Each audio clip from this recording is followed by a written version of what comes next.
মাঝে মাঝে একটু মজা করতে হয়, ঠিক কিনা? বিশ্বনবীও করতেন। বিশ্বনবী এক কালো নারীকে দেখে বললেন, লা ইয়াদখুলুল জান্নাতা সাওদা ওয়ালা সাফরা। কি নবী ছিলেন আমার! Sense of humour, sense of humour, sense of fun, sense of kidding. কি সুন্দর দুষ্টামি করতেন। বিশ্বনবী এক কালো মহিলাকে দেখে বললেন, কোন কালো নারী তো জান্নাতে যাবে না। মহিলা কান্না শুরু করে দিল, বলল, নবী এটা কোনো কথা হইল নাকি? জান্নাতে যাবো না কেন? কালা কি আমি হইছি নাকি? কালা আমারে বানাইছে কে? আবার ধলা আমনেরে বানাইছে কে? তিনি বানিয়েছে, তো আমার দোষ কি? ওই মহিলা কান্না শুরু করে দিয়েছেন, নবী আপনি বলেছেন 4টা কাজ করলে জান্নাতের 8টা দরজা খোলা সব নারীদের জন্য। 1 হলো যে নারীরা নামাজ পড়বে, 2 হলো রোজা রাখবে, 3 হলো স্বামীর কথা শুনবে, 4 হলো পরকিয়া না করে সতীত্বের হেফাজত করবে। 4টা কাজ করলে জান্নাতের 8টা দরজা খুলে দিবে কে? ও নবী আমি তো 4টাই করি, কেন জান্নাতে যাব না আপনি বলেন? বেজায় কান্না, কান্না করতে করতে মহিলা অস্থির। বিশ্ব নেই বললেন, থামো, আরে এত কেঁদো না, কেঁদো না, আমি তো মজা করছি। কি করছি? I am just kidding you.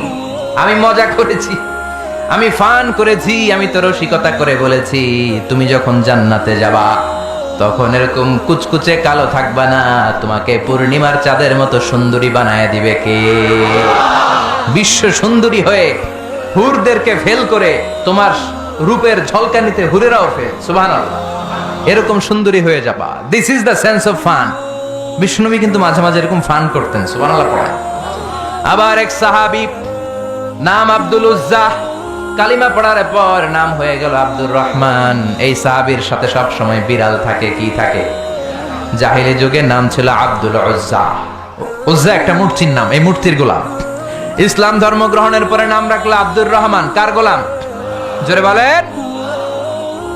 Abdur Rahman হওয়ার পরে এই সাহাবা সব সময় বিড়াল নিয়ে ঘুরে। মসজিদে আসলেও কাঁধে বিড়াল, মাঝে মাঝে জামার আস্তিনের ভিতরে বিড়াল, মাঝে মাঝে পকেটে বিড়াল লইয়া নামাজ পড়ে। সুবহানাল্লাহ কোন। বিশ্বনবী একদিন মজা করে আব্দুর রহমান নামক ওই সাহাবীটারে ডাক দিয়ে বললেন, ও বিড়ালের বাবা, ইয়া আবা হুরাইরা, হে বিড়ালের বাবা। সুবহানাল্লাহ পড়ে। আবু হুরায়রা কয়, বিশ্বনবী বলছে বিড়ালের বাবা।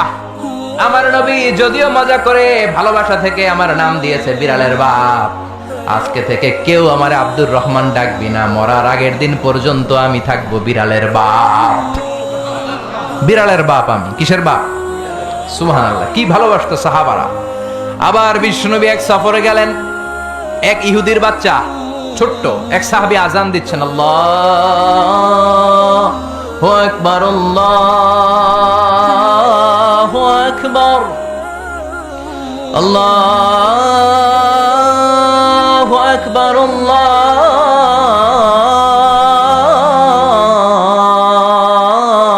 আল্লাহু আকবার। এক সাহাবী সফরের মাঝখানে আজান দিচ্ছেন, তো ইহুদিটা পেছন থেকে মুখ ব্যাঙ্গাচ্ছে। ব্যঙ্গ করে না অনেকে?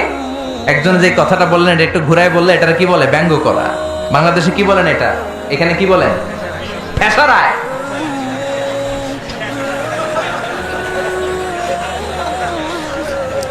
ঠেসারায়।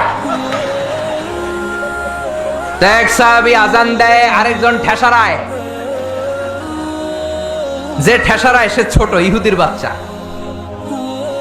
সাহাবী আজান দেয়, এক গাছের ঝোপঝাড়ের পেছন থেকে ইহুদির একটা ছোট্ট ছেলে ঠেসারায়।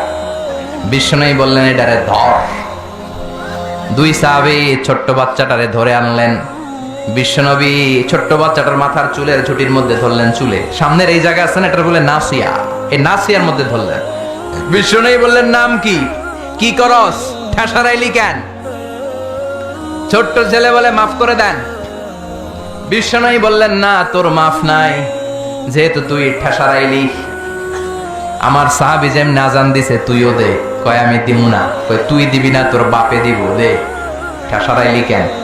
এবার বিশ্বনবীও ছাড়ে না, ভয়ের চোটে ওই ছোট্ট ইহুদির বাচ্চা আজান দিচ্ছে, আল্লাহু আকবার, আল্লাহু আকবার, আল্লাহু আকবার, আল্লাহু আকবার, আশহাদু আল্লা ইলাহা ইল্লাল্লাহ, আশহাদু আল্লা ইলাহা ইল্লাল্লাহ। এরপর আর পড়ে না।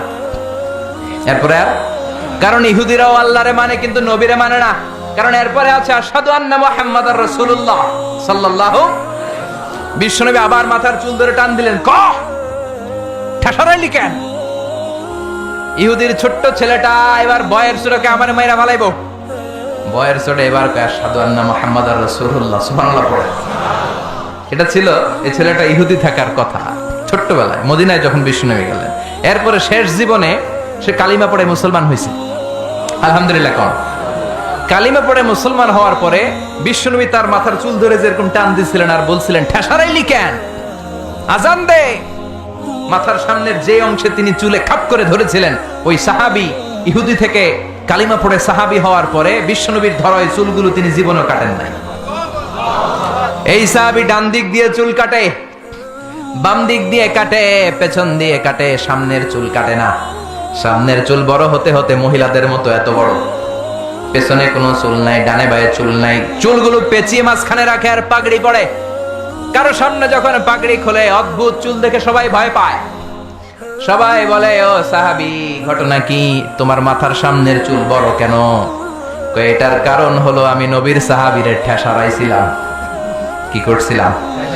আমি ব্যঙ্গ করেছি নবীর সাহাবীকে। সে কারণে আমি যখন ইহুদি ছিলাম, আমার পেয়ারা নবী, আমার বিশ্ব নবী, আমার প্রাণের রাসূল আমার মাথার চুল ধরে বলেছিলেন আজান দে। আমার নবীর বরকতময় হাত আমার মাথার যেই চুলের মধ্যে লেগেছে, মরার আগের দিন পর্যন্ত আমি চাই ওই চুলটা নিয়ে আমি কবরে যাব। এই চুল আমি কাটবো না, এটা আমি রেখে দেবো। সুবহানাল্লাহ পড়ে।